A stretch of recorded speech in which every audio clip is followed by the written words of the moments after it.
Is anyone here? Don't know.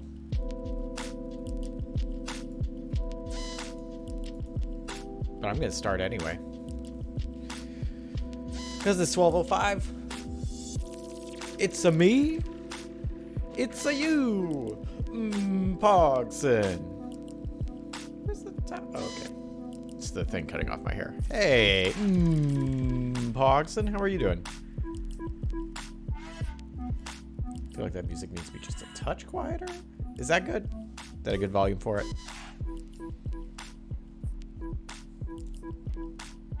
I have to move these tabs. I found Instagram was like, hey, you seem like the kind of person who would like this goth rockabilly local band from Kentucky. And I was like, all right. And then I listened to some of their stuff, and I was like, all right, you got me. I do like this. You are correct.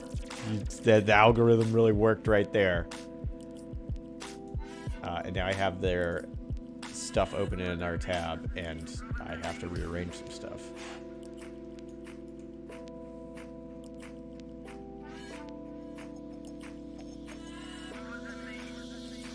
Good. So it would be... I would stop it a bit before my boring meeting. Oh, no. Not a board. Can you do anything to spice up the meeting? Or is that going to be frowned upon? Like, if you come in on roller skates with roller skates in hand and are like, all right, everybody, can only talk if you're wearing roller skates in this meeting and skating. Can you do something like that? What's up, Penta? How are you doing? Holy shit! Well, hey there, Talion. Thanks. Hey, Honey Money. And everybody rating with Honey Money. Hello.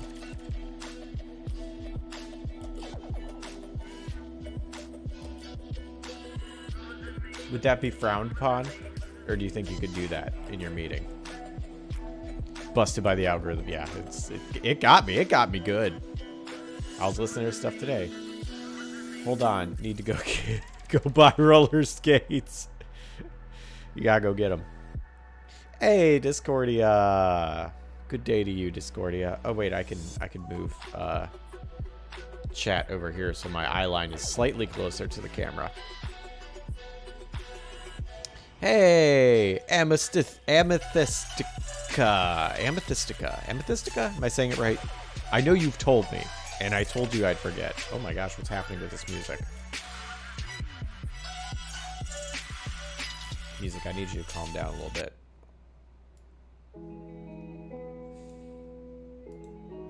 There we go.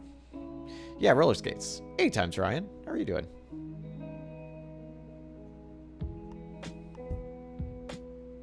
I was praying no one would notice. I did notice, but unlike Talion, I have the ability to hold it in. Mostly as someone who constantly makes those sort of spelling errors. Just nonstop. Hyphens, also. Yuck those right up all the time. Hey, monkey boy. Hello again. It's like 2 days, 2 days in a row? 3 days in a row? Wow, you and Penta holding YouTube together over there.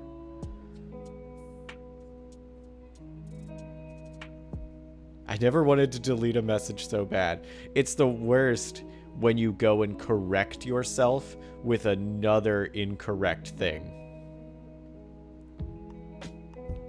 If only you knew how often I hold myself back. Considering you're not constantly doing it to me, I assume you are holding yourself back fairly regularly.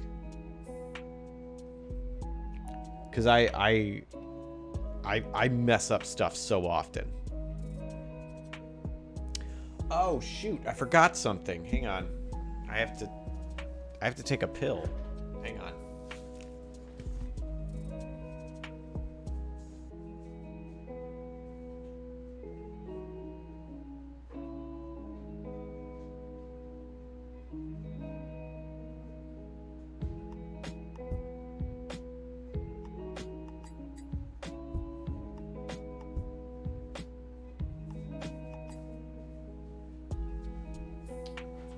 My alarm went off earlier to take it, and I just didn't. It's at like 12 hours because I'm out of the horrible part of the sickness, but I am still down with the sickness. So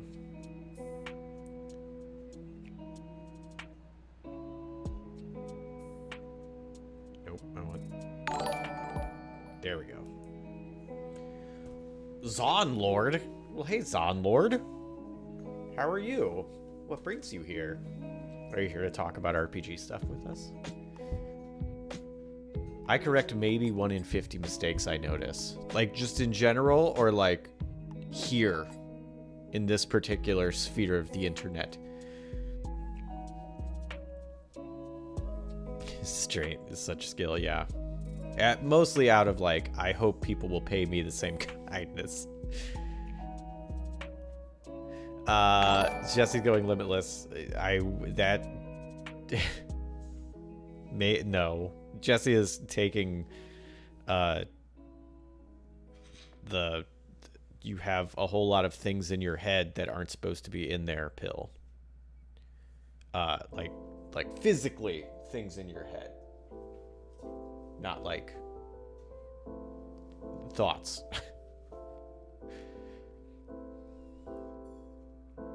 In the sphere, out in the world, it's probably closer to 1 in 100. Oh, okay. Wow, so you're even more forgiving. Although out in the world, you don't want to spend all your time just correcting people, so that's fair.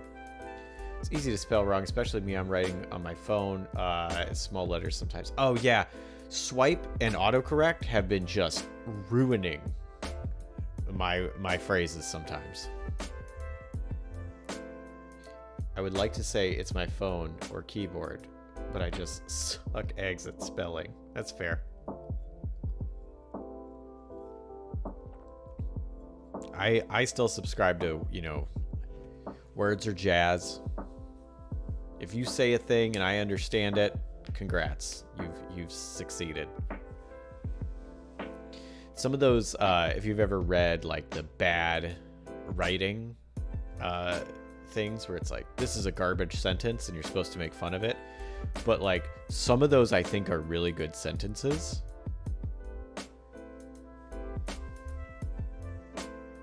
Where it's like, what was one of them, like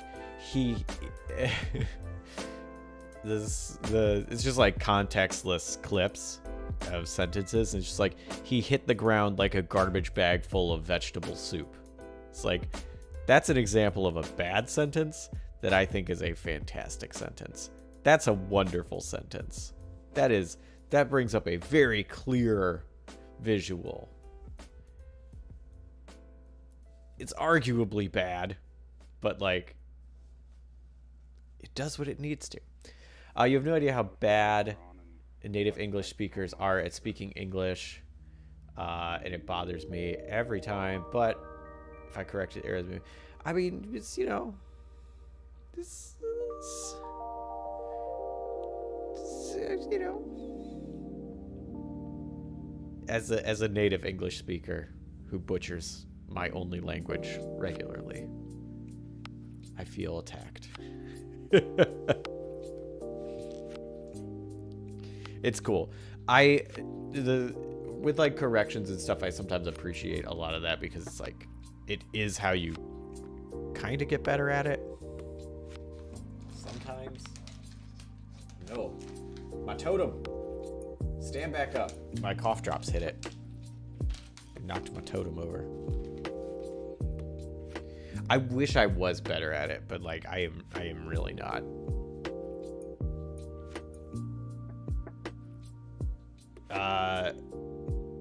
What do you mean saying native? Them who have English as a first language? Yes. Amethystica. Oh, and then Italian confirmed. Yes. Native English speakers, for those who have it as their first language. Or only.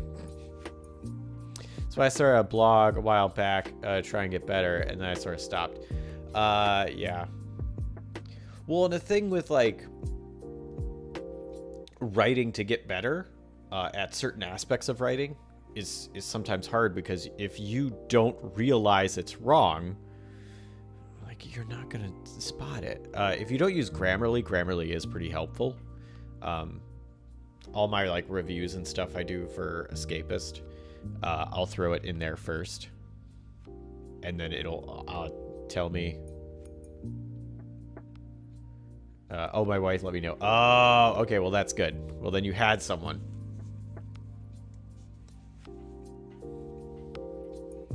But yeah, it's like you could do it to get better, but like don't feel bad for not being good at it. Well, hey, Bobicus? Am I saying that right? How are you doing? What, dude? Just doing some chatting about spelling.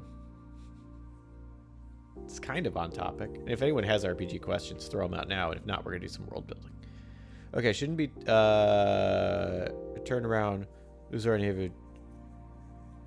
Right, if you are... What he's saying is those who are native speakers should be better since it's their mother tongue.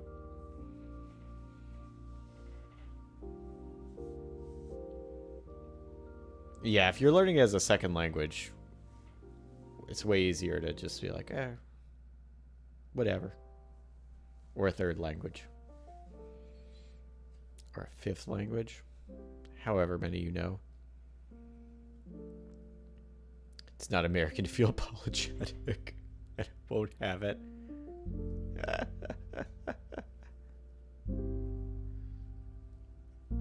It be what it is. That's true. It do be what it is. Zonlord. Hey, I think you did answer. Part of an online group who gathers every Saturday and discuss snippets of things we're writing.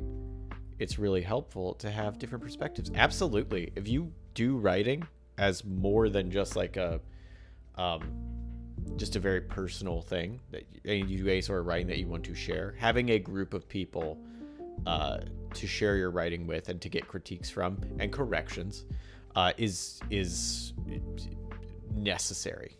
Like, it is helpful, it is necessary. Nothing should be shown into the world without some peer review. What's the... You can... Zon, if you want to share the group, you can. Because that's a really helpful thing to have.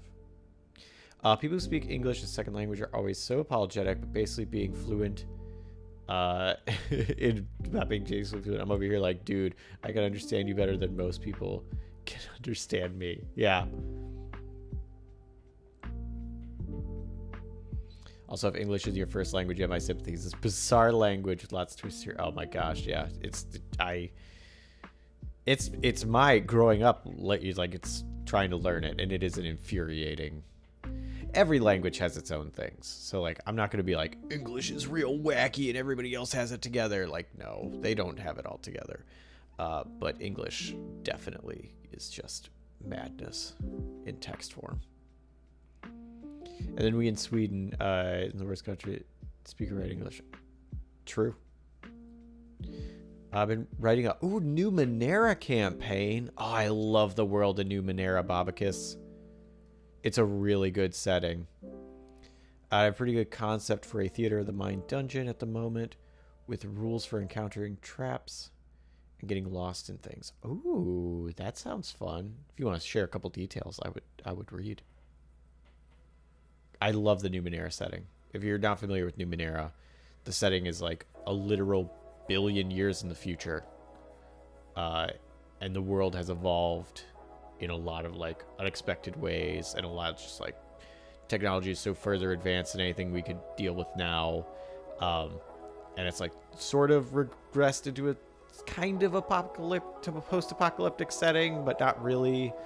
But sort of. It's wild. It's a good setting. If you've ever watched the She-Ra show on Netflix, that's like literally the setting of Numenera. Except Numenera is just a little bit wilder. But like all that stuff with like technology and magic and like is wild. It's really good. Language is also alive and evolving. So like people are wrong enough times. It's not wrong anymore. We just decide that's how it works now. Exactly.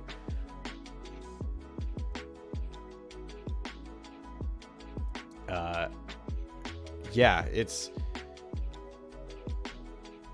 like the for example, they them being a pronoun now, which is now accepted, versus like before where it's like if you said them and you only met one person, you'd be like, you're wrong, grr.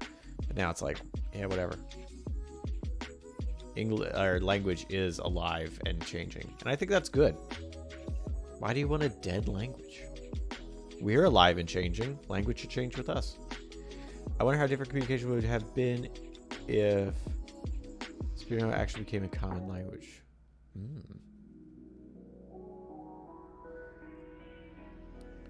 My problem as a Swede is not say British English and American English. Yeah, that's true. We do have some differences in our Englishes. Hope this makes sense without proper formatting, but the rules are actually fairly short and sweet. Oh, I love short and sweet. That's why I do one-page lore. Spend time. Add to the tension pool movement slowly. Oh, I love things like movement pools and time, like ticking clocks, time pools and stuff like that. They're really good. Roll on environmental table. Roll on the encounter table. Roll on the tension pool. Move quickly. On environmental table. Roll on the encounter table. Oh yeah, activate traps. Move the die. Ooh, from the tension pool. Then roll lost. Oh, roll d20, find your way again. Got it. Adds a tension pool every failure to get unlost. Roll tension pool to every success. Interesting. Running away automatically works, but you get lost. Ooh, you roll for traps and obstacles, and you get the tension pool. And roll a 6 in the tension pool. Bad. And then you roll in the bad stuff table. Ooh, that sounds fun. That's a cool way to do it.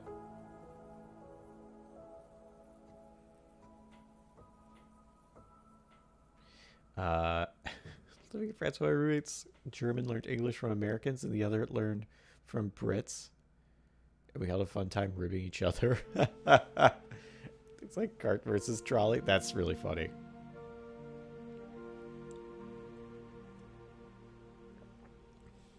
That is actually pretty great. Did you have the rubbish and the trash?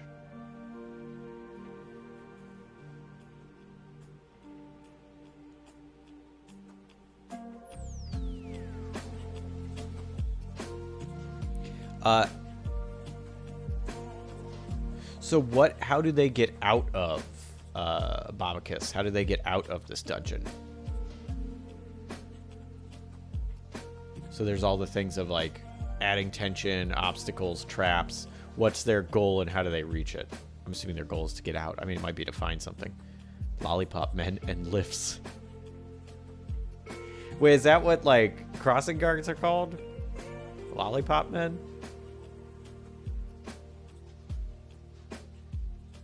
I don't know what else would be called a lollipop. Oh, yeah. I didn't know that was a British term. Cool. I learned a thing.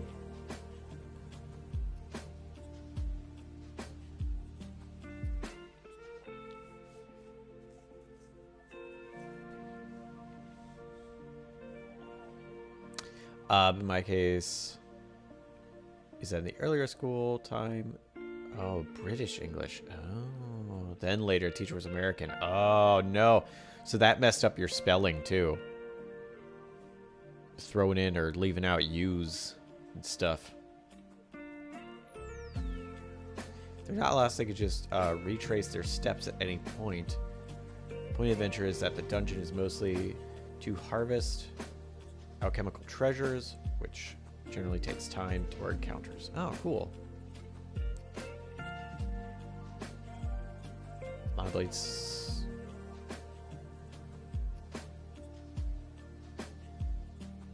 Another really cool thing about baked into the system of Numenera and into the Cypher system, which is built off of like the Numenera engine, but is like the universal engine for it, is the idea of ciphers.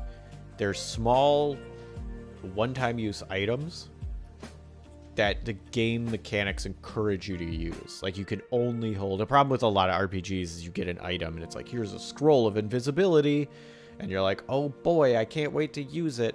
And you're like, I can't use it yet. What if I need it later? Like the idea of hoarding items and not using them, or not getting items because they're so powerful, so then you don't get them that often, so you don't want to use the item when you finally do get it. In Numenera and the Cypher system, they're designed to be used. You also can only have a certain number of items. Like you can only have, at certain levels, like I think you can only have 3 ciphers on you at a time. So you have to, like, if you find a new one, you have to dump one of your old ones. Or you need an open slot. Like they start to mismanage in those roles and stuff if you have too many together, like in close proximity, so on your person. So it's encouraging you to use them. So now you have this thing of invisibility, or this boost of speed, or this thing that helps you connect to a Wi-Fi network or something. And you want to use them because you find these ciphers everywhere. They are all over the place. They're just little bits of remnant technology or objects of power that have a little bit of that magic left in them. That's good for one more use. And you're finding a lot of them, and so it encourages you and sets it up for you to just use them, find more, use that one. So it's rewarding in a very creative way to be like, I have these 3 things. Can I use one of them now? And then you use it, and it's exciting. It's really well done in that regard.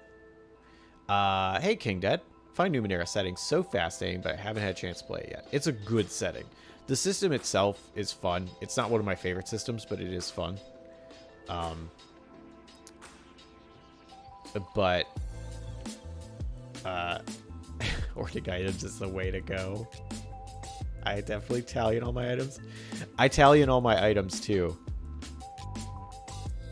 And that's why I like the way Numenera does ciphers, is because it encourages you to get rid of them.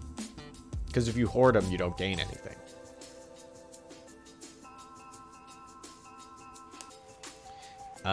In the campaign setting for Lochmar, based on the Fritz Lieber books, I'm not familiar with them. Magic items are very powerful, but never stay with the party. Ooh, it encourages not only using them, but abusing them, because players know they won't get to hold on to them. Oh, I love that idea. I love throwing dumb, powerful items at my players that they won't be able to keep. I love that idea, Zorn. That's so cool. I gave I had a whole campaign built around one item called Occam's Razor, where it was like a magic blade that twice a day, if you wished for something that made logical sense, it would just come true. That was the only stipulation. It had to make logical sense. And you could only do it twice per day. And whoever was holding the blade could do it. The charges were only twice per day, but if someone else stole it from them, they would now have that power. So the players knew how powerful that was. And the antagonist had its counter, which was Arkham's Razor, which was twice per day, you could wish for anything to come true, and it would come true so long as what came true didn't make any logical sense. And so the enemy would constantly use that against them, and they were kind of scared to use Occam's Razor because they knew like how powerful that was as an item, and they were like, we could really ruin the world with this by accident by wishing for the wrong thing. So this is really, really fun. And then they ended up accidentally making more weapons. Someone was holding it, and they were like, I forget exactly how it turned out, but they were like, oh man, if there's swords like this, then, you know, wouldn't there be another sword like a Awesome's Razor, which is like, you know, just if you think of something cool, it happens. And I was like, are you holding Occam's Razor right now? And he was like, oh no. I was like, well, you feel power leave the sword and fill the air. And he was like, no. So then he made Awesome's Razor and Unawesome's Razor, which were two more swords that magically appeared somewhere in the world that had the power of anything that was awesome, it would happen, and anything that was unawesome would happen, depending on which sword. And then the campaign became they had to get all four swords together to like figure out how to undo them and blah blah. It was really fun. Thought I did bring in a cipher type thing to D&D campaign. I DM'd where extra magical environments would have one use magic trinkets. Yes, I love those. One use, so good. One use and a limited capacity, I think is really good. Where, you know, they start interacting with each other in a negative way, and can like fuse each other out if you have too many on you. So it encourages you to like use them. It's so good. Because just low power sometimes for people who like to tally in their items, like some of us here, just having a lot of them or having them low powered sometimes is not enough to break the hoarder part of the brain. So bad guy had an improbability drive. Yikes. Yeah, pretty much, yeah. This is really fun. It's a really good campaign. I want to throw spoilers for a game that I want to run. I, at some point, want to throw a genie at my players that doesn't tell them that he has unlimited wishes, but that has unlimited wishes and is also a real barnacle. And, like, we'll just be like, they'll get a genie and they'll be like, oh my gosh, a genie. And he'll be like, yeah, what do you want to wish for? Like, just like real chill and stuff. But then will constantly grant their wishes, will not ask for clarification, does not care about consequences, and like I'm thinking is psychic. So like even if you are near the genie and you think a thing, and like he'd do this for the whole party. So like if any of them think a thing, they'll be like, oh yeah, sure, there you go. Like, no, that's not what I wanted. And just like, and like not have a lot of the genie rules of like, you can't bring people back from the dead, or like you can't alter reality. Be like, yeah, okay. And just they now have like a horrible power. Yeah, very overzealous genie. I think I had that they would be stop working if they were moved to the area. Ooh, nice. Proximity is good too.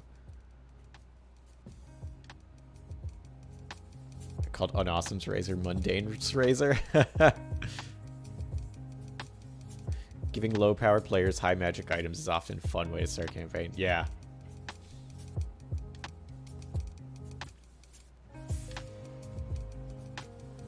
Tough to implement a genie acting through their thoughts, but I like concept. I'm I'm debating on that, and I'm trying to think of a few ways to have that play out. Because I'm thinking I want to limit, one of the challenges of that is I want to limit their communication to each other on how to deal with it. So they can't just be like, you know, we get in a circle and huddle together and we whisper about how we're going to deal with this. It's like I want the genie to be able to deal with that in some capacity, and that they can't just do that. So I'm trying to play around with different ideas on how to do that.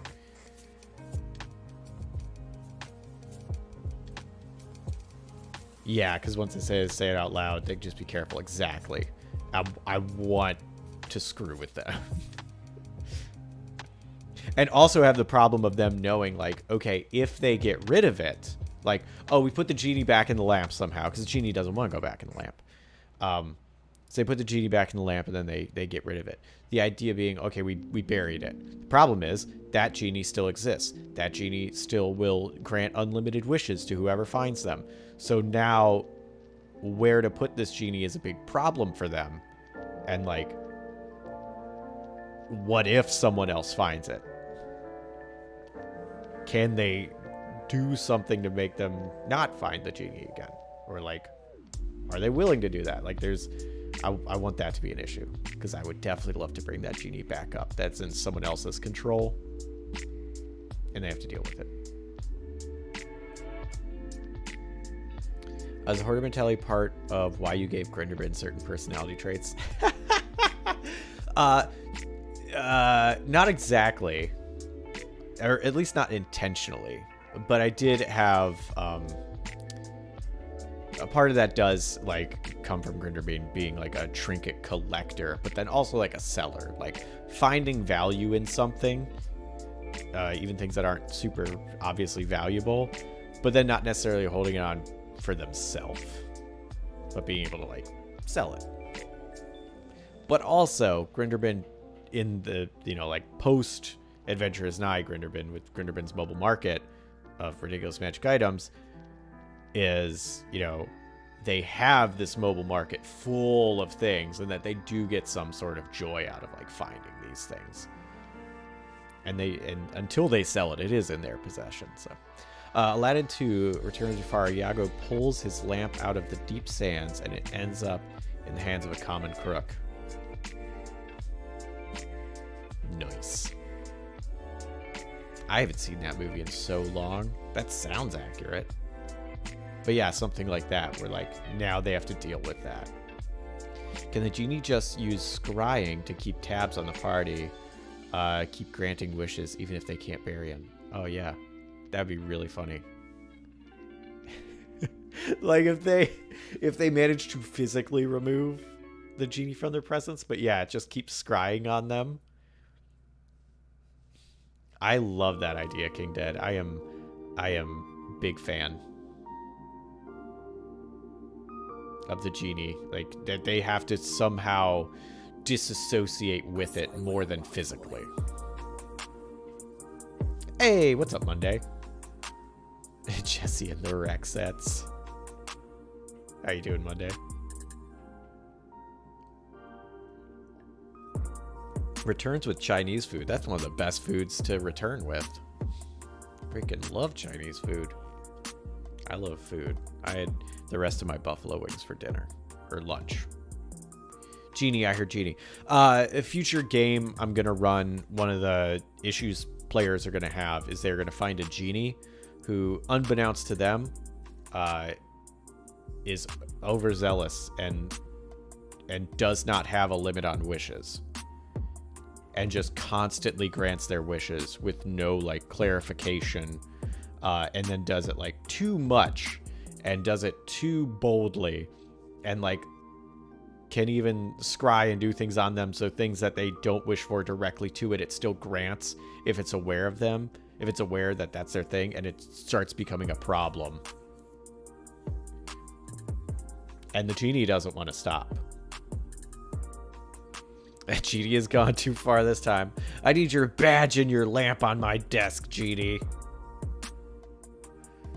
You've gone too far. You're a loose cannon. Glad to see Monday knows proper Rex etiquette.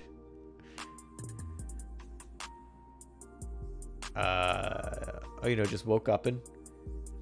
I like woke up in time.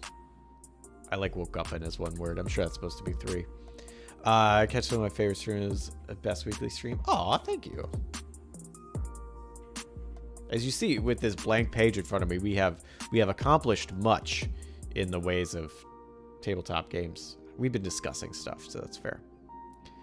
They throw it in a bag of holding, and their wishes are still being granted. They open it up, staring into a crystal ball. The thing in themselves opening the bag. Yeah. Loose cannon who literally doesn't play by the rules. 3 wishes is a rule. Yeah, exactly. That's one thing I wish you'd behave more responsibly. That the genie will not grant wishes that alter it. That it has that unless they can find some way around it that like it doesn't grant wishes that change it. So like I wish you would stop doing that. Like it can't. That won't work. I wish you'd be more responsible. It won't work. I wish the things that you said didn't come true. That's affecting it. It's not going to do it. Because I really like the idea of when I was doing one-page lore, and when I did the Kickstarter, there was a tier for people to choose what folk they want as a folk that's playable in it, and someone wanted Jinn. And I was like, sure, I've never researched Jinn.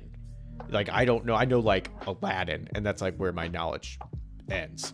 And I was like, okay, I'm going to research Jinn and try and, like, do something more, meaningful and not just be like, well, as an American, here's what I know about genies, and we're done. And I got to do some research on them, and I found them very fascinating. And they are, one of the things I really like is that they are from, lore is old, and there's a bunch of stuff, so there's, like, it's not a guaranteed, like, this is where Jinn come from. You can look at multiple sources, and they kind of give you different things. But one of the things I really liked was, like, they're from a sort, like a pseudo parallel dimension. Like Jinn have their own society and their own world and their own all that in their Jinn dimension.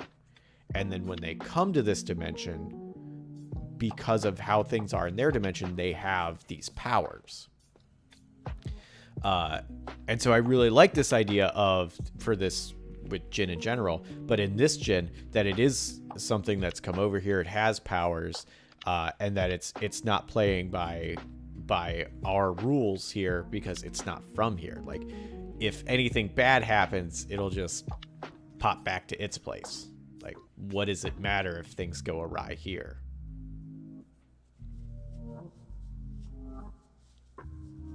So, like, Jinn actually pretty fascinating to read up about. I had a good time with that.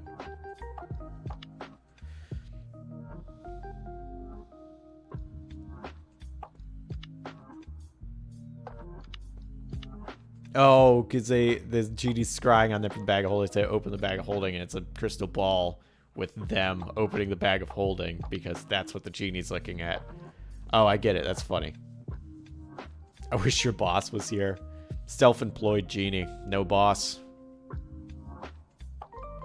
I looked into a bit for playing Djinn Warlock, who's actually made herself immortal. Oh, that's fun.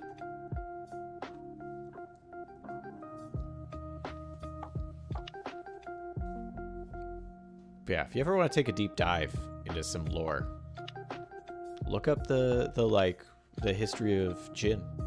And if you don't want to do that, just read one-page lore on the entry about the Jinn and give you a nice little summary on how to play a character with it.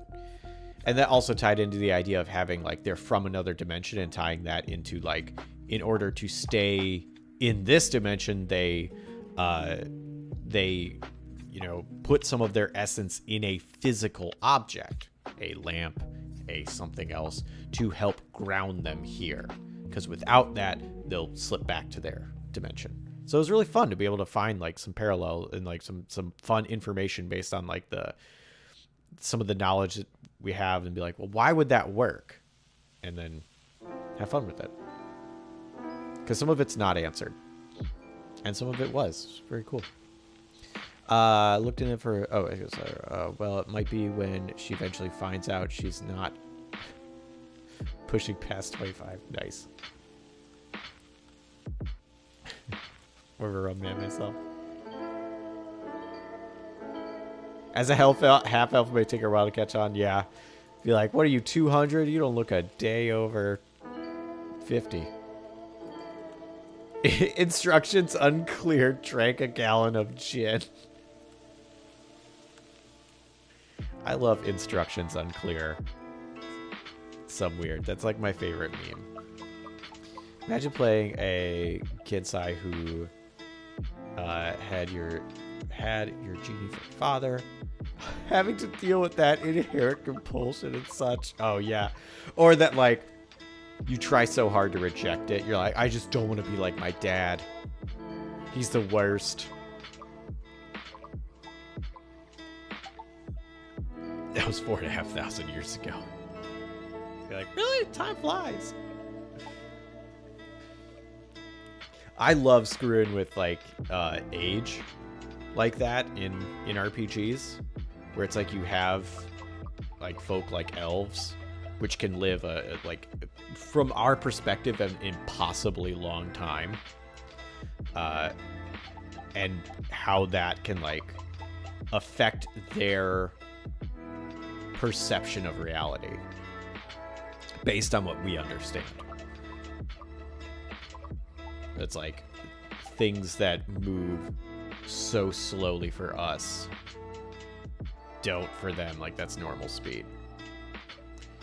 Or like taking a long time to contemplate something, because you know it's like, well, yeah, you got to think of, like, we as people value like, look, you can't just react first. You got to think about it and then make the right choice. But for us, that could be like minutes or seconds.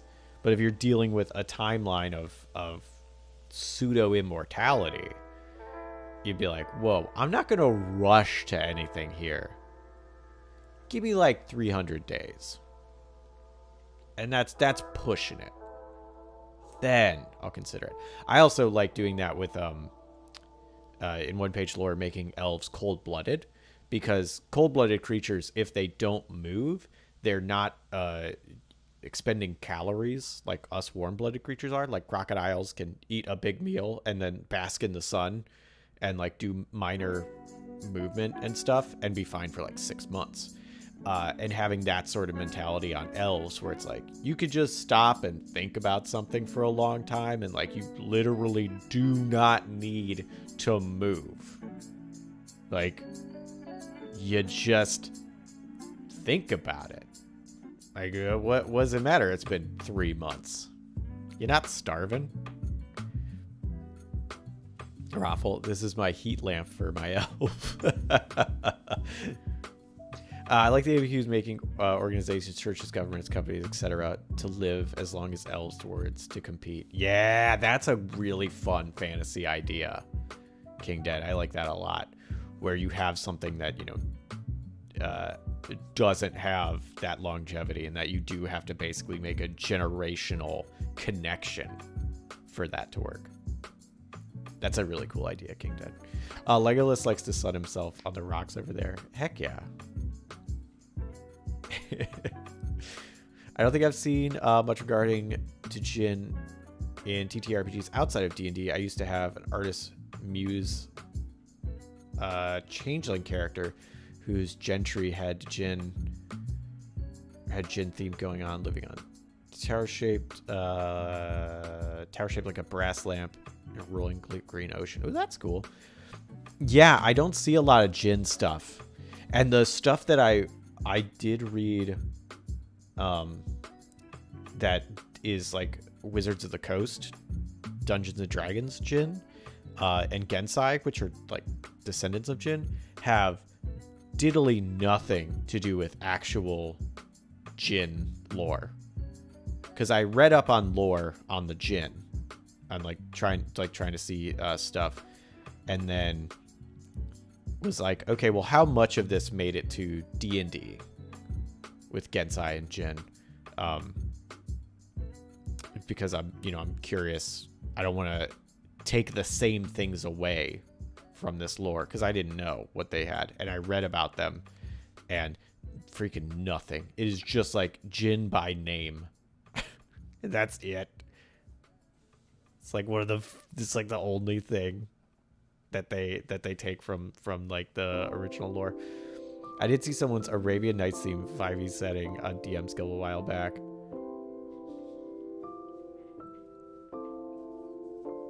People make that. Wizards made that. It was called something else, and it was for 2nd edition, and it was I think one of the wildly racist ones. Yeah, it's an independent person, yeah. But Wizards also made their own. It's not, I mean, some people love it. And some people go, this is wildly insensitive and racist. Same with the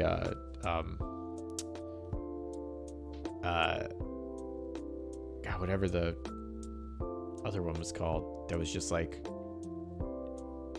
Japanese D&D. It had a name, probably also offensive. And there was like people point out like how incredibly racist that thing is. It's like, yes. Never trust a wizard. They'll try to put a spell on you. Are you sure? Because Gandalf got really offended and was like, I'm not trying to rob you. I'm trying to help you. That seemed like a wizard you could trust. This Gandalf. What about the Washington Wizards, the basketball team? Can you you can't trust them, actually. No, you probably can't. I don't know. I don't know. Do you trust sports celebrities? I don't trust it. Don't fall for the hype, Jesse. Just enamored with the fireworks. Gandalf does have the best fireworks. Every time my partner and I go to see fireworks somewhere, we're always like, hey, we need to temper our expectations because these aren't going to be Gandalf's fireworks. Like, we need not temper. We need to temper our expectations. Our expectations are we're going to watch a dragon fly over, and we're going to watch, like butterflies and stuff. But no, it's just going to be some lights in the sky. So we'll probably stay home and just watch Lord of the Rings. Warlocks are far less trustworthy. They'll do anything for their eldritch sugar daddies. Psh, whatever. Warlocks are great. Warlocks are smart. They got a sugar daddy to give them their powers. That ain't easy. If sugar babying was easy, we'd all be doing it. It's not easy. Meanwhile, we all have the capacity to learn magic like wizards do, which is through reading. So like we're halfway to wizarding already. So way easier. But Gandalf's also borderline Obi-Wan levels of incompetent with and more than a little lame. No, don't you call my Gandalf lame? Oh. My favorite pair of TTRPG themed pins were that one that says "Do not meddle in the affairs of dragons," for they are subtle and quick to anger, and another that said "Be careful not to overcook your wizard, for they get rubbery and lose their flavor." That's pretty funny. Tamper, gotta tamper down those expectations. Yeah, you gotta take your expectations and then you gotta tamper them so they're back to where they should be. I said the correct word. You tamper your expectations. They're one thing. You tamper with them. They're now another thing. That's English. It works. Fucking nerds, am I right? Ugh. The worst. Wish I could learn magic by reading. Well, that's only half. You then have to do like the somatic part too. You gotta be like bippity boppity boo, and do a thing. Because when you do a magic card trick, you're not just like, is this your card? And then the card levitates. Like, you gotta do a thing and then it levitates. As a sugar baby can confirm, not easy. I wish I could be a cool wizard. God, right? Seems so awesome. Love to be able to do that.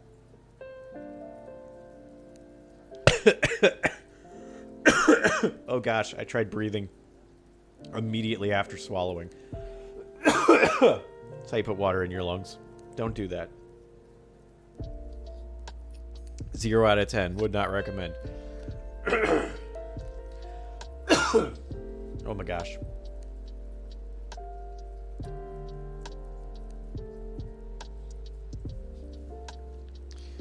That's the part. That's true. I guess from reading, you learn what you're supposed to do with your hands.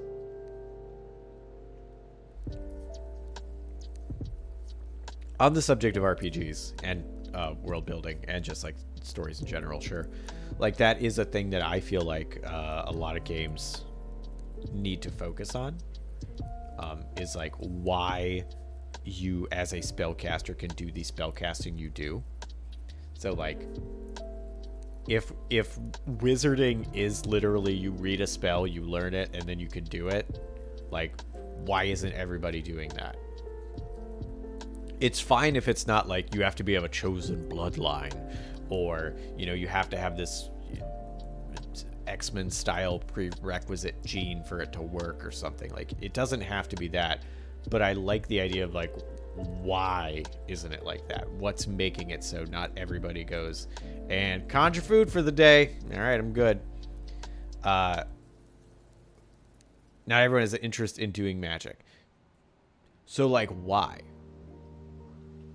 Like, what makes it uninteresting to be able to instantly do things that are impossible by any other mean?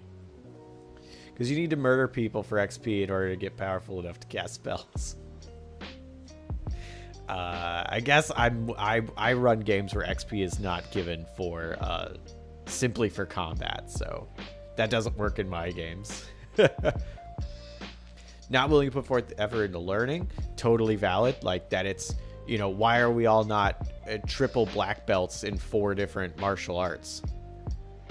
Is that how it works? Can you be if you're a triple black belt, does that mean you're a black belt in 3 martial arts? I don't know. Like, why aren't we all that? Because it's an absolute crap ton of time and physical conditioning. So, like, I tend to think about different schools or different ways of magic, like whether you're doing wizarding, whether you're doing, you know, you have a patron that's giving you, whether it's religious based, like that there is that amount of commitment behind it. And there's different types of commitment based on what you're doing. Thinks magic is evil. That's totally valid. Like, having a superstition around magic that is bad, just like real life. To people that 100% think that. Thinks magic is lazy. Absolutely. That's really good. Be like, what, are you just gonna conjure your food rather than go pick a berry? You nerd. How about it diverts your efforts from other things? Exactly, Discordia. Like, that's my thought, being it is a time commitment. Why don't we all know 8 languages? Some of us do. But we don't, because it's a huge time commitment. And, like, is that useful? I always assumed it was partly class-based thing. Magic takes a lot of resources and specialized reading materials. Many people don't have access to that. Talion, I like that. I think of it in different ways of doing magic. So, like, a wizard thing where it's like, I think of wizardry as like sort of the book learning magic.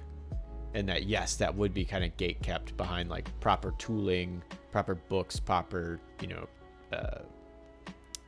learning, schools, all that stuff. But then you have things like sorcery, where it's like, okay, this is more like magic based on emotions, and you gotta like learn how to deal with that. Or like if you watched Wednesday, the show on Netflix, where it's like her, minor spoiler, she has visions. So like that's part of her like something that's a generational thing, that she has this magical power that controlling it isn't about learning it or like learning more about magic, but about understanding it. And like, again, minor spoiler, like the family members who are now dead and past who can now teach her about it. So like having different ways to interact with magic, having something like a warlock I really like, where the idea is that, you know, or a cleric, or, you know, some sort of religious based thing where it's like you are pulling power from something else. And it is letting you have it under a condition. Whether that's worship or tasks or being an errand boy, whatever. Wizard magic is years of study and understanding, and the energy flows of magic. Plus, every time you prep spells, you have to rememorize things burned. They're burning, remember? Yeah. Honestly, most people wouldn't want to learn magic because anti-magic propaganda. That's valid. I think what other people are. I like what other people are saying. It's not a matter of I read this book and now I can do the impossible. It takes a lot of time and effort to actually develop those. Exactly. Like it's an absolute time sink to be able to do this thing. The thing is cool, but so is, you know, doing aerial silks. I think it's awesome. Have I spent the time to do it? No. I think pro wrestling is awesome. Have I spent any time being a pro wrestler? No. Learning how to do pro wrestling? No. But I can appreciate it. And so, yeah, that thing of like, it just takes so much effort to do that thing. You have to have a level of passion and commitment to actually pull it off. We're biased because we live in a world where that type of magic isn't commonplace. So obviously we think it's super cool. And why would anyone want anything else? Yeah. That's also a thing to consider. Like, what part of it is mundane in that world? And like accessibility, where you have different settings in your RPG, where it's like, you know, I could learn, again, skill-based, I could learn to hunt and forage on my own. However, it is more time effective for me to go to the store and buy food that someone else did that for. That someone else did all that work with farming and packaging and stuff, and distribution. So I just go to the store and pick it up and I'm good. And then they have a job out of that, and then I get my food and we're good. So it's like, if you live in a world where you do have all this magic and it is sort of, you know, ironically mundane, then it's like, yeah, I could learn how to resurrect somebody, but like, I got like 3 people in my neighborhood that can do that. I could just go to the store and get that. Like, why would I learn that? It is a thing that I can have access to via someone else. I really hurt my throat coughing. I have a throat lozenge while I read this. You can spend years learning how to cast. Someone spend less time working on out how to learn combat. Can punch you in the face before you get the spell up. Yeah, exactly.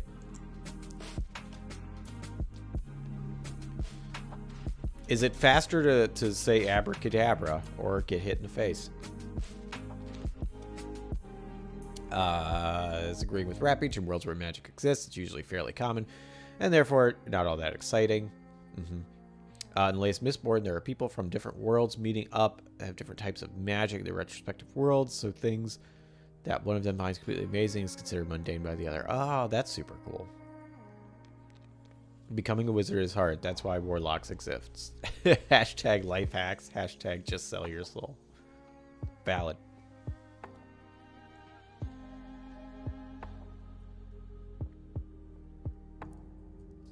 For someone who came from a magic-rich world without technology would be like, whoa, you get a chainsaw? Why would anyone not want to be a lumberjack?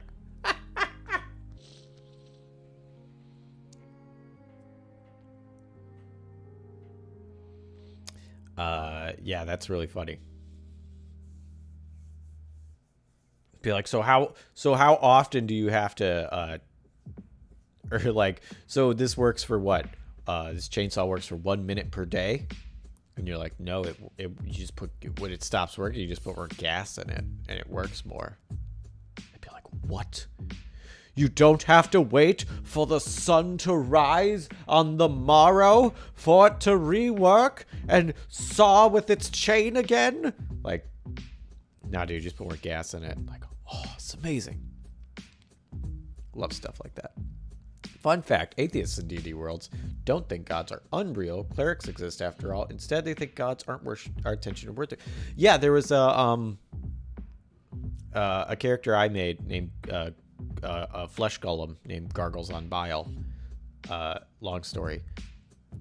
Was like an atheist in an RPG world where it was like there are like provable gods and you get powers from gods, but it was like as a flesh golem, he was created from a human. And it's like, and also kind of a shitty person, a real shitty wizard made him. And he's like, my creator is just a dude. Like, yeah, it's a little weird for me, but like, it's just a dude. These gods are your creators. They're just dudes. And that's like atheist and same thing was like, they have powers, sure, but like, so does a bunch of other people. Sounds like Malazan.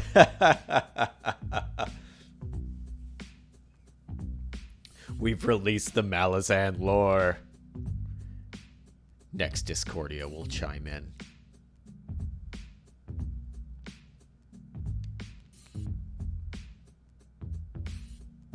Yeah, they exist. They're clearly powerful beings, but like, why would I worship them? Yeah. Like, if you can worship someone with a lot of money, and then they'll give you money, and then you have power with all this money. Like, okay. Like, it's different from being able to cast, you know, oh, I shall heal your wounds with the power of Zablinifu, the god of worms and horses and healing or whatever. But like, you know, if you're like, oh, I hang out with Jeff Bezos and have access to his credit card, so I'll just take you to the hospital and like, bill's on me, dude. You're healed both ways. Power is, you know, very fluid. Comes in all sorts of shapes. I haven't been set off, just that's just the same mentality of other characters in Malazan. Got it. We don't need to get into the mechanics of Dex, Holds, and Warrens. I'm sorry, what's Dex, Holds, and Warrens? Gods are just sugar daddies, mommies. Confirmed. You suck up to them. They give you stuff.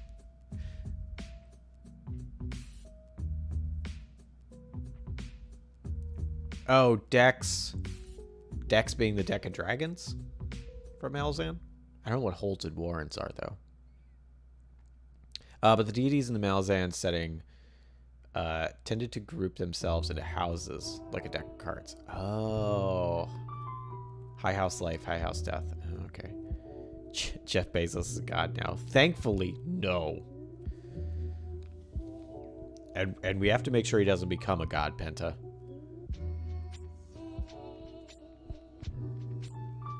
It's our actual campaign here on Earth is to make sure that Jeff Bezos does not become a god, and we have to fight him. Warrens are like alternate dimensions through the mages draw their power. Oh, okay. Alter aspects, pockets of realities. Warrens were modern versions, which were readily accessible. Okay. Holds are an old version of Warrens, more primal. Oh, okay. Can we get him before he goes into space? That's up to us. Penta, we gotta find out. Jeffrey Bezos, god of OSHA violations. Oh no. That sounds accurate though.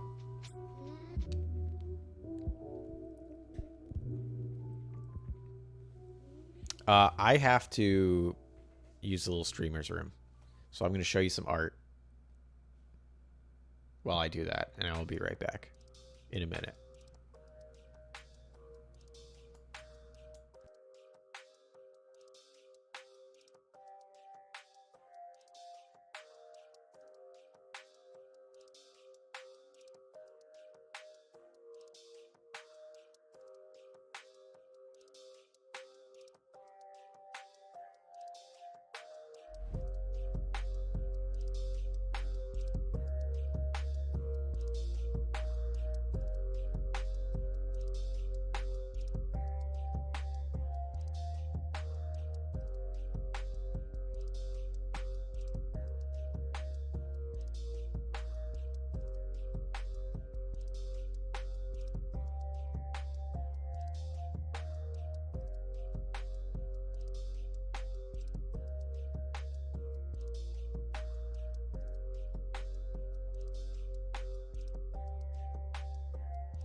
All right, I'm back.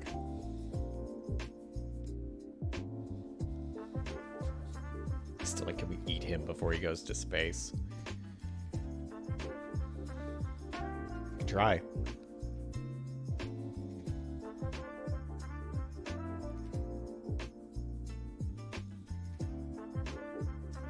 I'm catching up on chat. Let's see. King, Queen, Knight, Magi, Captain, Soldier, River, Mason, Wife, Fairy, Followers of Structure. Got it. So does anyone else remember YouTube Friends? The heck is YouTube Friends? Was that like a show? Or is that like a thing that YouTube tried to implement? Like YouTube, what was it called? YouTube Heroes? Where they were basically trying to off-source modding on people rather than paying someone to do it. And like content evaluation and stuff. Maybe that's Spotify or YouTube needs to start. Maybe that's Spotify or YouTube needs to start a dating app so like I was gonna go get to know each other.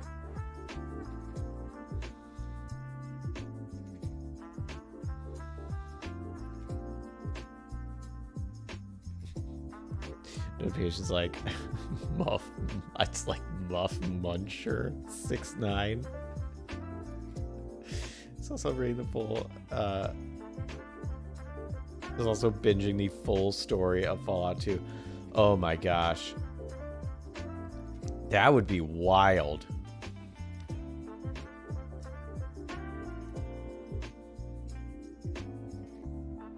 It's like, oh, are you also watching all Twisted Metal endings ranked by this person? These other people are also watching it. Connect. Share the love. Make a connection. I could see that. The problem with that is I feel like it would pull them away from watching content and get them into talking to the person, and that's not what they actually want. Even though that would be kind of cool. But that's sort of what live comment sections are about. Heroes has definitely become a term we use for people that aren't properly compensated for the work they do. It's very true. Fun fact, YouTube first began as a dating website and evolved into a video platform. I don't believe that. I don't believe that is a fun fact. I believe that is misinformation. I might be wrong. I don't know. Or maybe I'm spreading misinformation, saying that's possibly misinformation.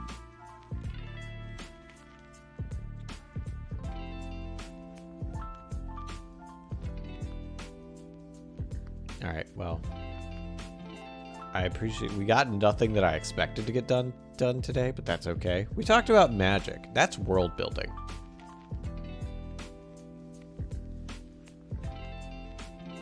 That's what's really important. People aren't compensated for the worst. Most workers in the U.S. Yeah, pretty much. Like everyone, most people, probably everyone below the 1%. Probably everyone below the 10%. Also, hey, Crawdad. How are you today? Genuinely, it's true. The two devs began paying the female workers at their college to put videos on there because it was only hungry dudes. I still don't know if I believe this, but I am enjoying this YouTube lore. True or not.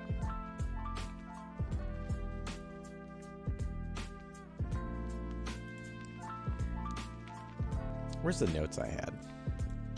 Sorry I missed first half of the stream. I didn't spend the day outside. Oh, that's fine. Skipped raining and being cold. Oh no, not rain and cold. We were talking about a bunch of different things, but we got big on the subject of like world building stuff, basically why people wouldn't learn magic if magic was available.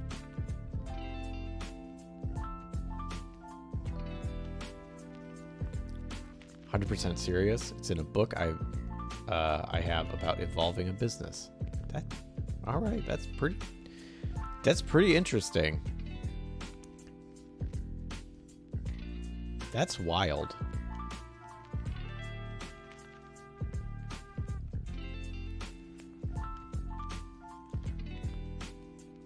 That's such a departure, man. Also, I don't know if anybody remembers Google Video. Before they bought YouTube, they did try to make their own thing called Google Video. Obviously not a success. They bought YouTube instead. I mean, YouTube Friends was a thing where you could like add people as a friends list.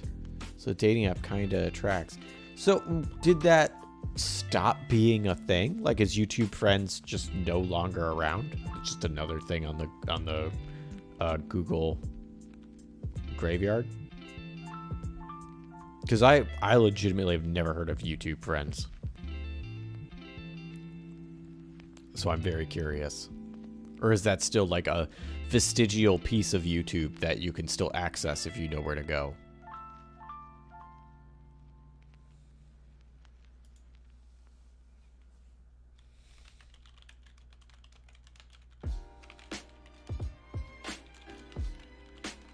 This was our big question.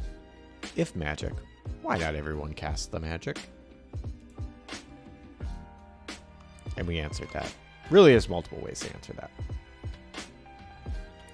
Oh, here's the other thing we answered. religious spell casters, sugar babies. Answer. Yes, we answered that too. Oh yeah, it's gone. DBZ abridged. Oh wow, I was making jokes about it back in season 1 of 2008. Oh my gosh.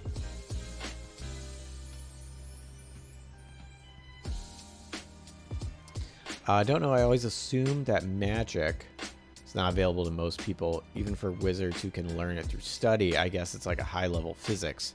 Technically, it's available to everyone, but not practically. That's one of the things we were kind of talking about, was like levels of accessibility, and like it being based like class, not like RPG classes, but like actual class in humanity, where it's like, do you have the books, the teachers, the learning, the everything you need to actually learn and understand this? High level physics makes sense. Like, technically, could we all go to space? Space is up there, yes, but the avenues to get to space are limited, and we have to fit those particular molds in order to get there. So that is a good thing for it too.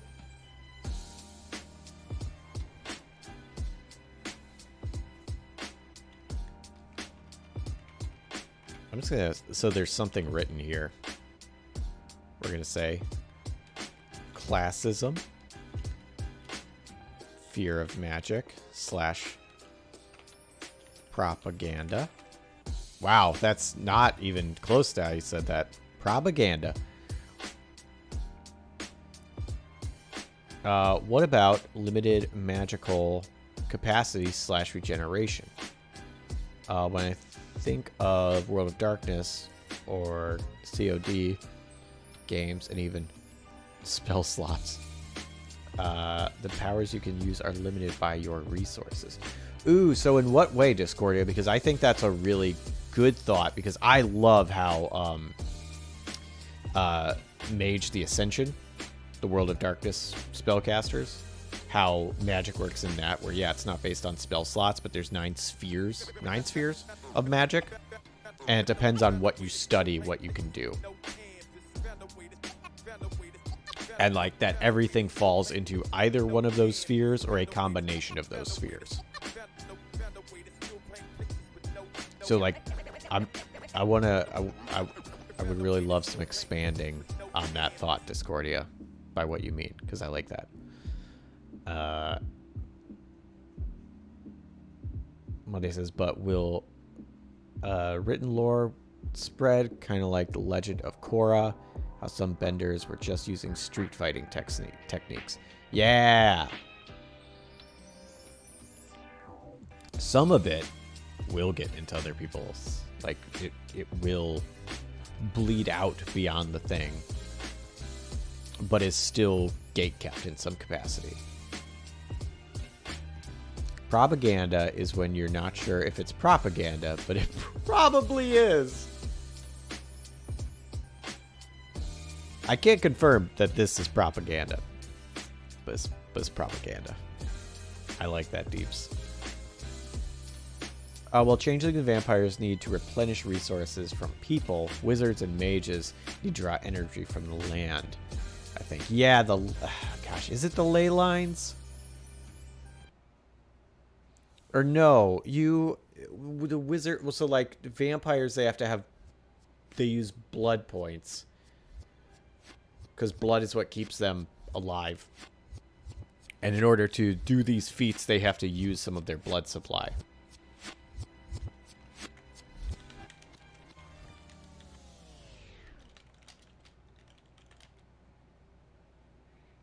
I don't know what changelings. What do changelings use?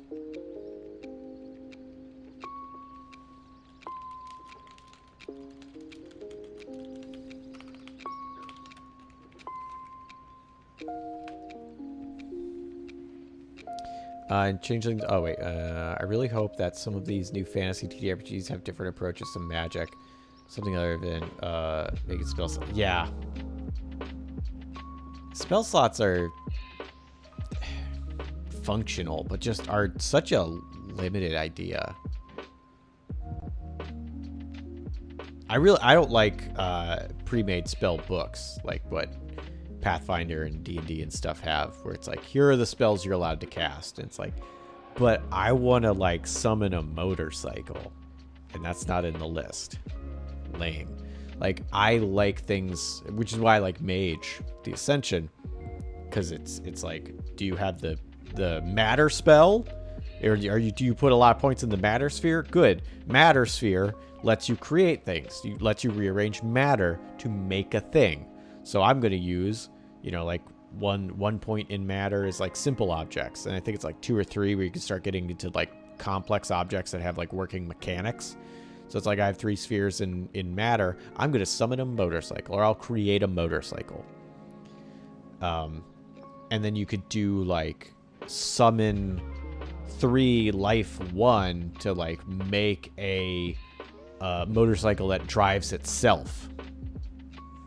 But like matter isn't enough on its own, but if you have the life sphere as well, you can start putting like giving things animation. Or I'm misremembering that, but I think that's how it works. So it's like really cool, like what you ultimately want to do will influence what you study and what spheres you delve into. Super fascinating stuff. It's a really, really cool magic system. In Changes and Loss, you need to get humans to feel strong emotions, and then you drain glamour from that. Ooh. I'll put emotion drain. That's really cool. The amount of glamour you can store and use in one action increases when you increase your word power attribute. That's super neat. You make Changeling sound really neat. Every time you talk about it, I'm like, this sounds cool. I've never played Changeling. I sure would like to see more types of magic systems. I wish I was creative enough to come up with my own. Spell slots, perfectly fine mechanically, but they're uninteresting in my opinion. Yeah, I agree. I was more a fan of life myself. I didn't really get into life magic much. No one in our party when I was playing Mage got into life magic very much. So I didn't get to see it in action, but it sounded cool. I do like old school Vankian magic D&D usually based off of, where spells were basically demons that you could trap in your brain and then release at a desired time. What a sentence that is. What? Rapid says, I don't mind spell slots as a base mechanic, but I'm a big fan of house rules for making shit cooler. That's my favorite house rule. Make shit cooler. MSC. It's the best rule. It is really hard when you have something like predetermined spells, because then that's a whole thing based on specific balance and power levels. And unless you perfectly mimic that, you either make something that is underpowered or overpowered, and it is an absolute pain to balance, versus something that is built to be free-flowing, like Cough Cough Lexicon or Mage, the Ascension, where it's like that level of balance is already built into you creating new spells, or you using them in particular ways. If I were writing a PHB, I would make it clear that spellcasters are rare and doing things most people can't. Seems an assumption it has developers, players, PHB classes are common. Like every church is led by a cleric. There's a sorcerer every few blocks. Yeah. Well, because the spellcasters in that system are so much cooler than the mundane people. Why wouldn't you have most people doing spells? They have so much cooler stuff.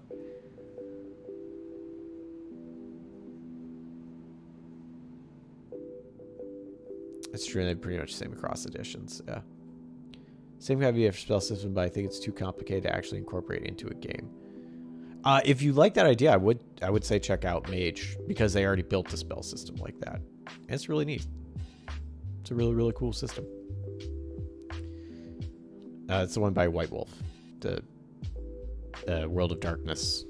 It's in the same Vampire the Masquerade world, which is cool because if you learn like werewolf or vampire or mage, the base mechanics the D10 dice pool, the attributes and skills, the specialties, stuff like that, all use the same base ideas, even though they're all a little bit different. So if you learn one, you've also learned about 70 to 80% of another one, of all the other ones, which is really cool. Yeah, I think that's how it is in the actual Jack Vance novels. I think that Dungeon Crawl Classics tried to recreate that. Oh, I'm not familiar with that.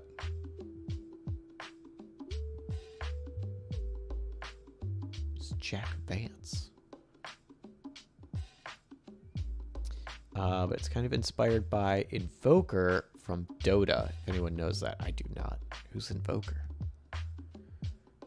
Jack Vance was an old author of sword and sorcery types. Gygax modified his magic system for D&D. Oh, interesting. So a character with word 1 can store 10 glamour and expend 1 per turn. Makes sense. Character with word 9 can store 50 and expend 10 per turn. Wow, that's a good scale. Character with word 10 is generally screwed because they become too much like the gentry, and they're getting to become an eldritch horror that grabs itself in folklore. Oh, that's cool. So, like, the more powerful you become, the more kind of eldritch you become, the more disconnected. Argle Bargle, what's up, Larson? Oh my god, so do you think the show will paint Joel like the hero he is, or the villain idiot fans have painted him? Talk about The Last of Us. Oh, I've not played the game, so I have no idea. I know nothing about... Everything I know about The Last of Us is... I watched the first episode of the show, which I really liked, and people got big mad about The Last of Us 2 because there was a buff lady in it. That's not the only reason people were mad, but that was like apparently a big reason people were mad, and that's really stupid.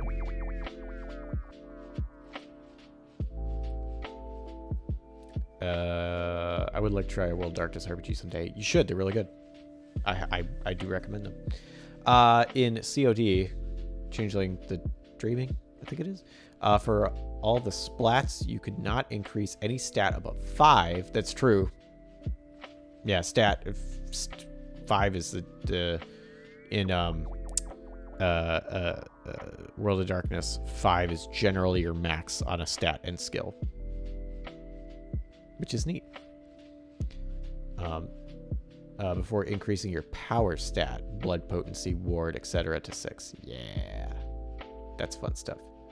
Vance Van Ian. Vank Ian? Vankian?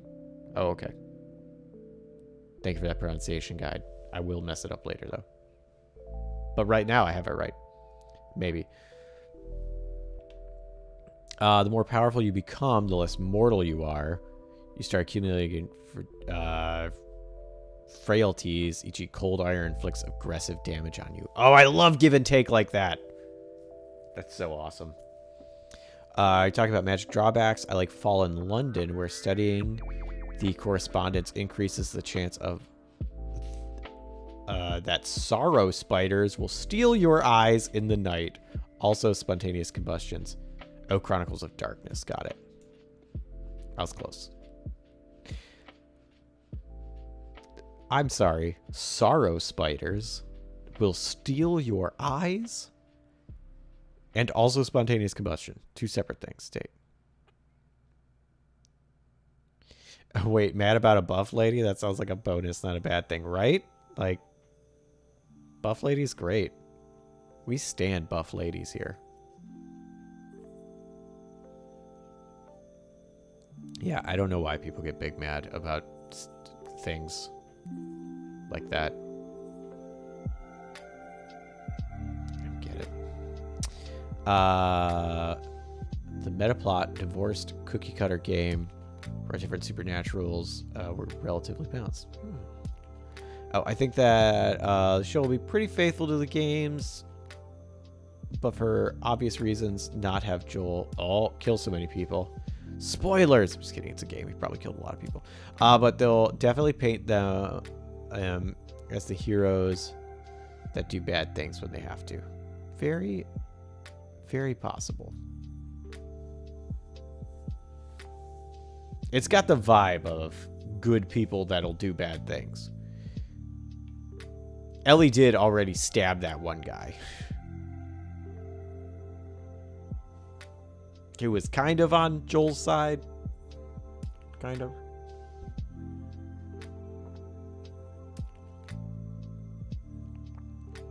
Really want to play a descendant of Carl Schrecht in a VTM game. That's the lore sheet where you have the most reason to interact with supernatural types. Ooh, that's cool.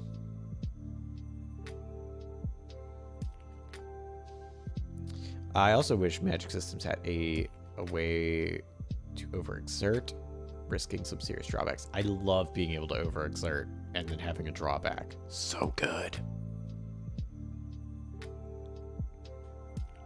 Overexert. There's a Mutants and Masterminds has a fun overexertion mechanic for your superpowers. I love being able to do stuff like that. Because it's like always objectively the worst thing to do.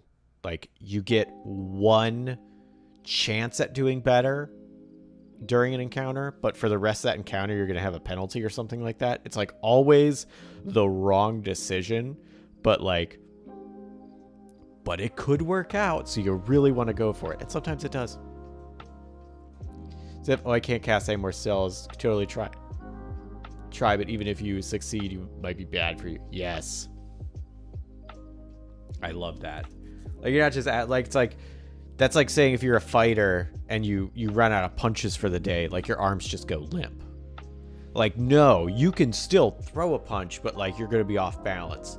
You're not going to throw it as hard. You know, you may lean too far into it so then they can, grab you and pull you easier.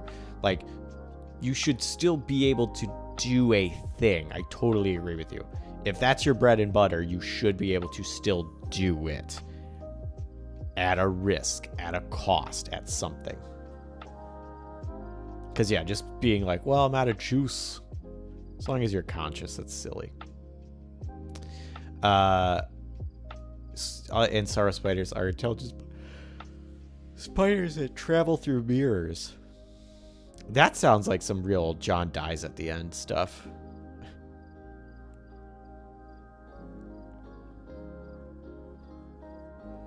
Dresden File, the Dresden Fate game from Evil Hat had that. If you keep using your magic, you can accumulate consequences. Yes! Consequences in Fate are actually really fun.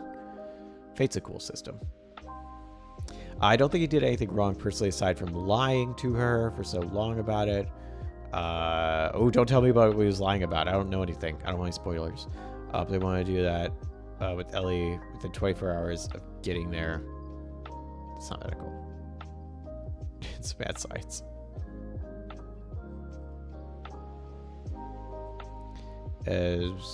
Let's see.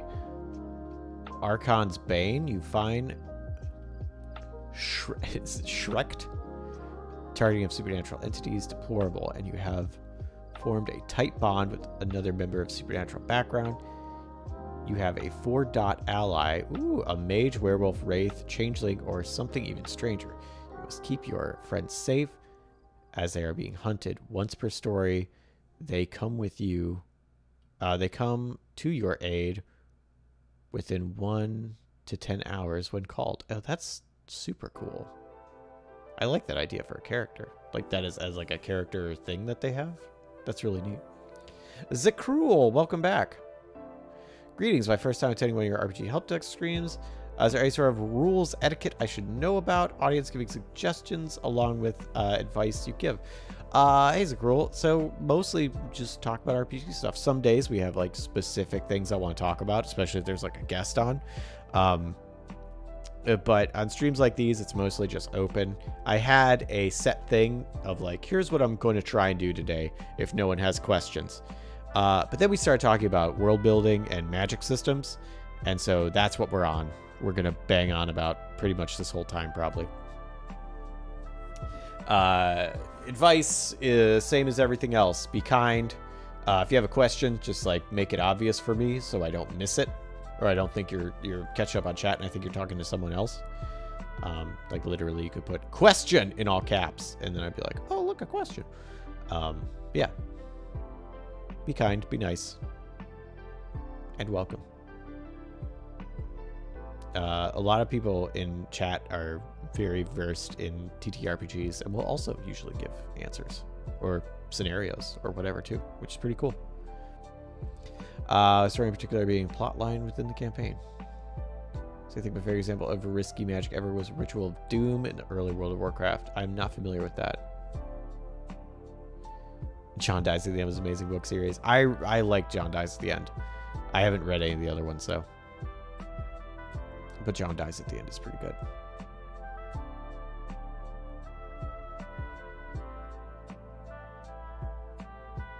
I'd love to see a real Being Human campaign in the World of Darkness. Oh, that was a show.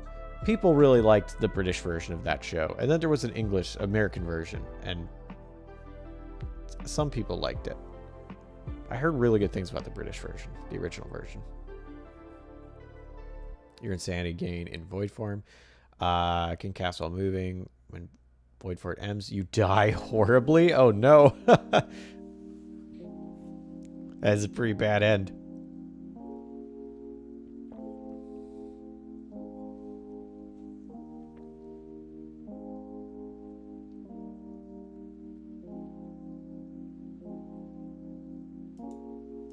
Oh, time sink. That's why people don't cast magic. Time sink.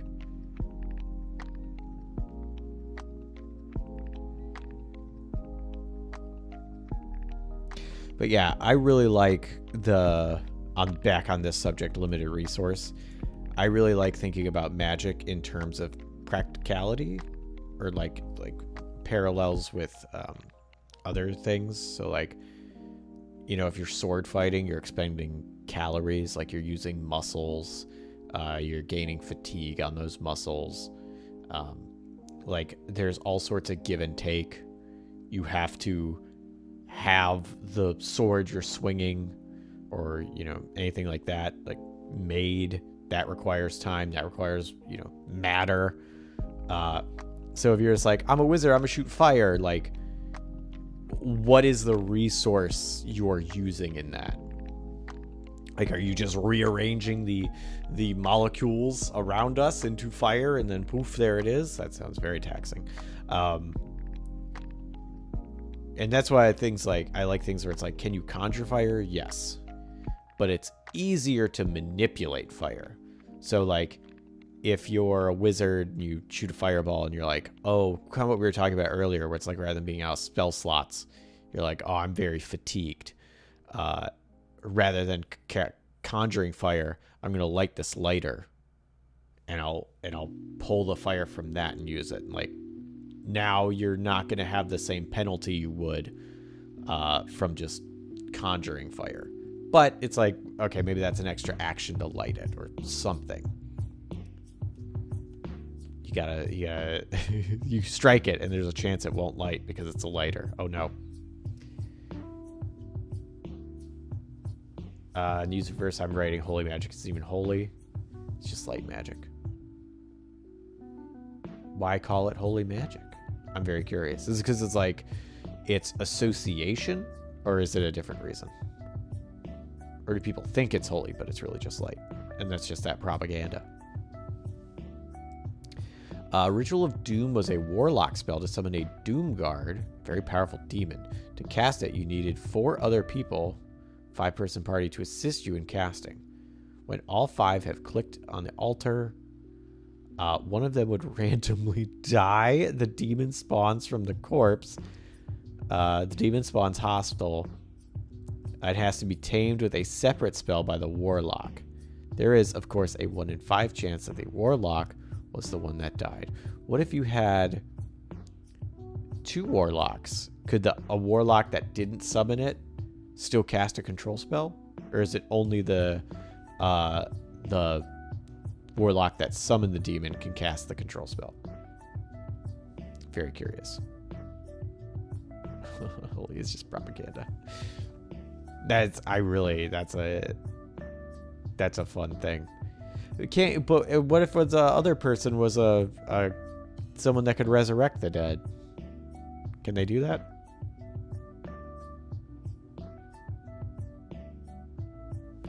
I don't know how long it takes to resurrect the dead in Warcraft. Could be like a 15-minute thing. In which case the demon would have already sliced through the other 4 members of the party.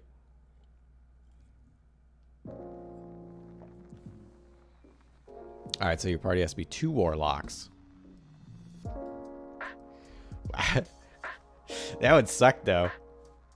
To be the backup warlock, you're not even the main one. It's a real red shirt scenario. It's like, you're here because the person we care about might die. Yeah, it's not a position you want to be in. Resurrection spells usually take 10 seconds to cast in early WoW. It can't be cast in combat. Oh. Which I'm assuming you can't do if there's a demon attacking you, because that's combat. So I'm assuming rezzing in that scenario is not possible. Unless, can you pick up a body? Can like 3 people fight off the demon, and then the healer picks up the body of the dead person, runs away until they're out of combat, casts revive, and then they both run back?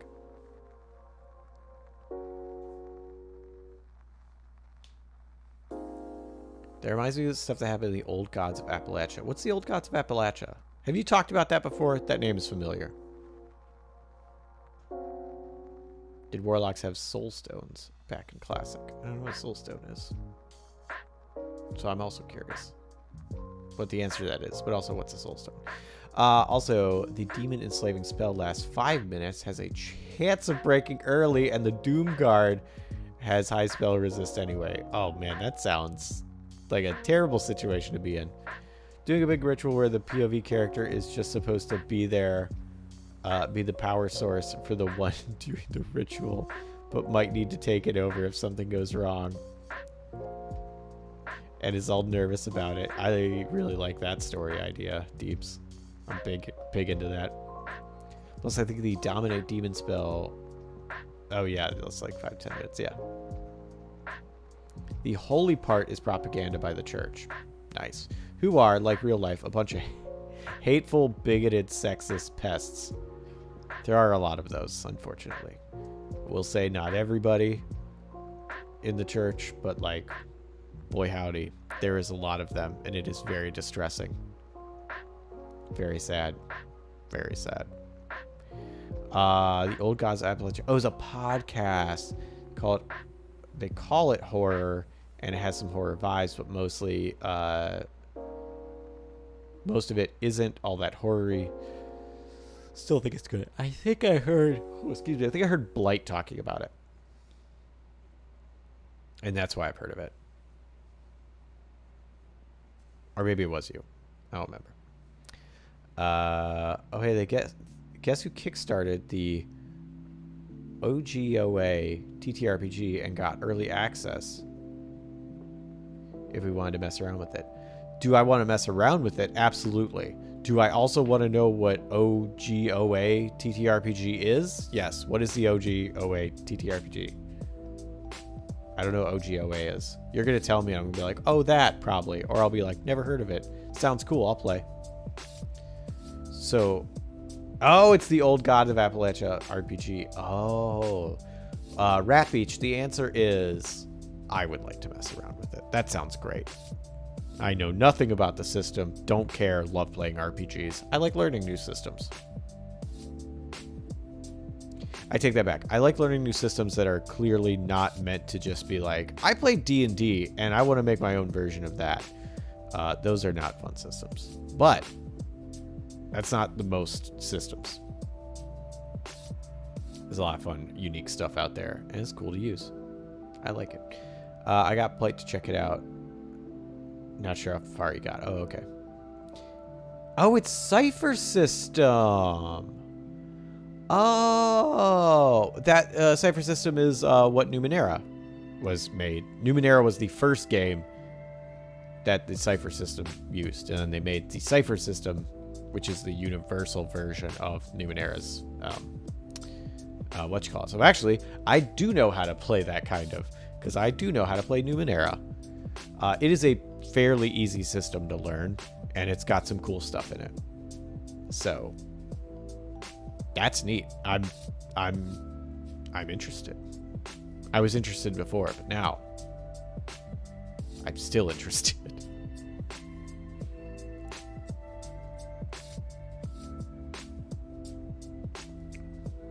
All right. My throat's getting a little raw from talking this much, and I have to stream again tonight and talk some more, so I'm going to end it about 10 minutes early now. This was fun. I had a good time. I hope people got something out of it. I hope you had a good time being here. I hope we get to play Old Gods of Appalachia. Appalachia? I was going to ask him the most serious question. Oh my gosh, what? What's the serious question? The most serious question. I'm very curious what the most serious question is. Have a great afternoon. I hope you do too, Crawdad.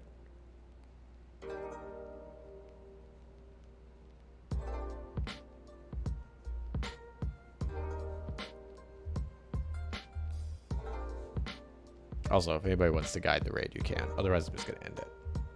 Just going to end it.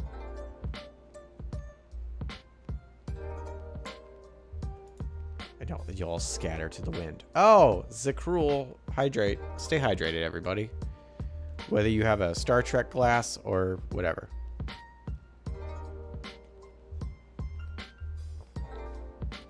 Next Sunday, I'm throwing the most racist elf at my party. I need insults he can use against a drow, a deep orc, and a bugbear.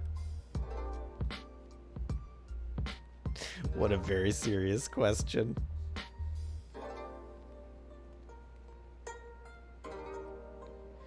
I'm not especially good at those.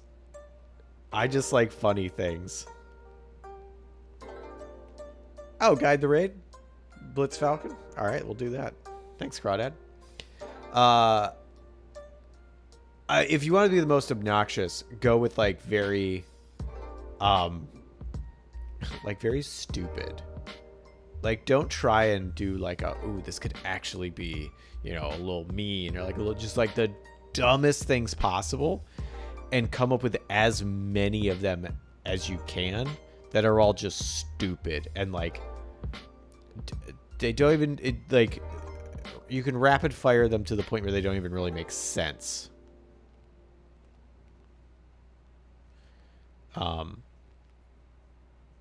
Yeah, and I would definitely don't use anything real world based, because that's A, why bring real hate into it? And B, that's not as funny. Like, going for things that have to do with like things specific to the world and just weird stuff. Unfortunately, I don't have time to answer that more thoroughly, because I gotta end. As a drow, he only speaks in Elven, putting the drow and deep gnome in position of having to translate.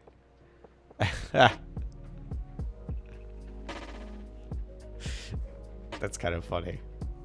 I really love language barrier stuff, where you can have only certain members of the party understand somebody. I love doing stuff like that. So that's a good call.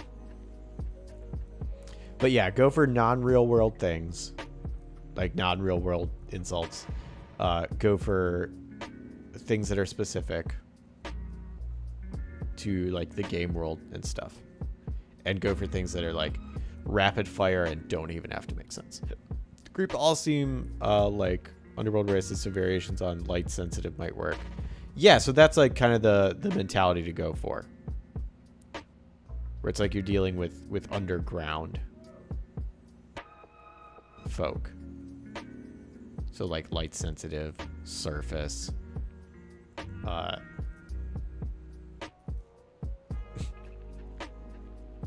don't know, things to do with the core of the world. However you want to do it. Bye, Discordia. I'm gonna hit this raid. We're gonna go see how Blitz is doing. Thanks everybody for coming. I hope you have a spectacular day. Hopefully I'll see you at Get Jesse the Greek tonight over on The Escapist. And if I don't, then I hope you have a great time doing whatever it is you are doing. Living your best life. Bye, Rap Beach. Bye, Larson. Bye, everybody.